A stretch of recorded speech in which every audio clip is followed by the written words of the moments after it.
It was late autumn. The weather was wet and the wind had blown all the leaves from the trees.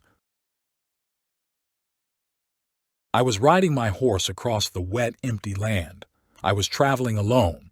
I was going toward a dark and strange house, the house of Usher. Why had I come to this lonely place? I knew Rederick Usher, the owner of the house. We were old friends, but we had not met for many years. A few weeks ago I had received a letter from Roderick. I am ill, very ill. Please come and visit me. I am going mad. I want your help. We have been friends since we were boys. Please come. Roderick Usher. I had been riding all day, and it was now late. The pale sun was low in the sky when I arrived at the house of Usher. A large lake of black water surrounded the house. I stopped by the lake and looked at the house. Roderick Usher's house was a large black building. Its many windows were like empty eyes. Suddenly I felt cold and a little afraid. In front of me, a narrow road went across a bridge toward the house. I walked my horse along the narrow road until I reached the walls of the house. I knocked on the front door, and a servant opened it. He took my horse to a stable. Then he led me inside the house. We climbed many stairs to his master's room. Lamps burned along the walls, but they gave little light. The long corridors and stairways were full of dark shadows. The servant opened a big, wooden door, and I looked inside a large room. At first, I did not recognize the man who was lying on a sofa. Then I saw that. It was Roderick Usher. My friend had changed. He looked pale and ill. We were the same age, but he looked much older than me. His hair was silver gray, and as soft as the web of a spider, I thought. That Roderick was asleep, because his eyes were closed. But as I entered the room, he sat up. Then he opened his eyes. They shone strangely in the weak light from the lamps. I walked toward him. "Welcome, my oldest and dearest friend," he said. But he did not shake my hand or come near me. "Please excuse me," he said. "I don't wish to be rude, but I'm ill. I can't touch another man's hand. Please sit down. Rest a moment.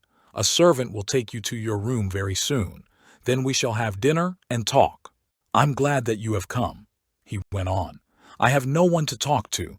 My sister lives with me, but she is sick." At that moment, a woman walked into the room. She was very pale, and her eyes shone strangely. She wore a black dress with a high collar. The collar covered her long neck. She did not look toward me, and she did not speak. Roderick Usher spoke to her. "Madeline," he said. "Madeline, this is my old friend." Madeline did not reply. She crossed the room slowly. Then she turned and went through a doorway. Madeline left the room as silently as she had entered it. Roderick Usher put his hands over his face. "My sister has a strange illness. She is neither awake nor asleep. I fear that she'll not live long." He rang a bell, and a servant took me to my room. I lay on the bed and rested for an hour before dinner. I thought about Roderick and his sister. They were both behaving strangely. I did not feel comfortable in the house, but I could not leave immediately. I felt more comfortable at dinner. Roderick asked me about my life. He looked happier. I forget about his sister and the strange old house. Roderick Usher looked after me well for several days. We ate and drank and talked. We read books in the library. I painted pictures. Roderick played the guitar. I did not see Madeline again, and I did not ask about her. Roderick had been alone for too long. He talked about happier days. We talked about the time when we were boys. But sometimes, Roderick suddenly stopped talking. He stared in front of him. Then he turned his head to the left, then to the right. Was he listening to something? There was a look of sadness and fear on his face. I, too, felt afraid at these times. I did not like this house of Usher, but I had come a long way to visit Roderick. I could not leave my friend. He wanted me to stay with him. As the days passed, Roderick became more quiet and sad. One evening, he suddenly came into my room. "Madeline is dead," he said. I was shocked. I did not know what to say. I did not know what to do. "I need your help," said Roderick Usher. Madeline had been very ill. She was going to die. I knew this, but she mustn't be buried near a church. She'll lie in this house. I'll keep her body in a room, under the house. Will you help me? My friend's words frightened me, but I did not ask any questions. I do not know why. We carried Madeline's body down, many steps to a room under the house. No one had been in the room for many years. There were soft, gray spiders' webs hanging from the ceiling. The air was cold and damp. There were several lamps burning on the walls, but they gave little light. A wooden coffin was in the center of the room. I helped Roderick to put his sister's body in the coffin. She wore a white dress. Her face was as white as her dress. Roderick looked at his sister for a long time. "Madeline will rest here," he said sadly. His face was pale, and I saw the bones of his skull beneath the skin. He had not eaten for several days. Madeline was not breathing, and her heart was not beating. But Madeline's body was not cold. Then I knew, and I was afraid.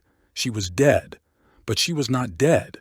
Roderick fastened the lid on the coffin. Then he led me out of the room. "No one will ever come here again," he said. "Madeline is resting now. No one will wake her." But from that moment, Roderick Usher never rested. He did not sleep. How long can a man live without sleep? He walked from room to room. He stared in front of him. He turned his head to the left, then to the right. Was he listening to something? Was Roderick Usher mad? I, too, could not sleep. I lay on my bed and thought about the strange house of Usher. Suddenly, my bedroom door opened, and Roderick came into the room. He was holding a lamp. His eyes were bright and wild. "Did you hear it?" he said. "Did you see it?" "Hear what?" I asked. "See what?" "You will understand soon," he said. He pulled back the curtains and opened the window. It was dark outside, and there was a storm. The wind was blowing, and rain was falling. Then a flash of lightning lit the sky. A few seconds later, there was a crash of thunder. The wind blew into the room. It screamed as it blew around the room. The door crashed shut, and the flame in the lamp went out. Suddenly, there was a loud noise, and the floor of the room moved. "I can hear the softest sounds," Roderick said. "I can hear everything. I can hear her." "Who can you hear?" I asked loudly. I covered my face, because the wind was blowing into my eyes. "Madeline," Roderick replied. "I can hear her. She's coming here. She has opened her coffin. She's coming up the stairs. She's coming for me." The strong wind blew around the room again. It blew the door of the room open. Outside, lightning flashed again and again. Suddenly, I saw Madeline Usher. She was standing in the doorway. She was wearing the white dress, but it was no longer white. Her dress was covered in blood. Madeline had broken out of her coffin. She had torn her hands and her face. There was blood on her fingers, her face, and her dress. Madeline's eyes were open, but she saw nothing. She stared in front of her. She held her hands out toward her brother. Slowly, Roderick went toward her, and she closed her blood-red arms around his body. Roderick gave a terrible scream and fell to the floor. Madeline fell with him. Their bodies lay on the floor, and they did not move. They were both dead. I ran from the terrible house of Usher. I ran across the narrow bridge. When I reached the other side of the lake, I turned around. I looked back at the house. The wind was still blowing around the house. It made the sound of a wild animal, and I could see the wind. It was black and terrible. Lightning flashed in the sky, and thunder crashed. Then a bright flash of lightning hit the house, and the walls broke. Slowly, the house started to fall, with a great roar. The house fell into the lake. Then the water of the lake covered the house of Usher, and there was silence. Thanks for watching. Please like and subscribe our channel for more upcoming videos.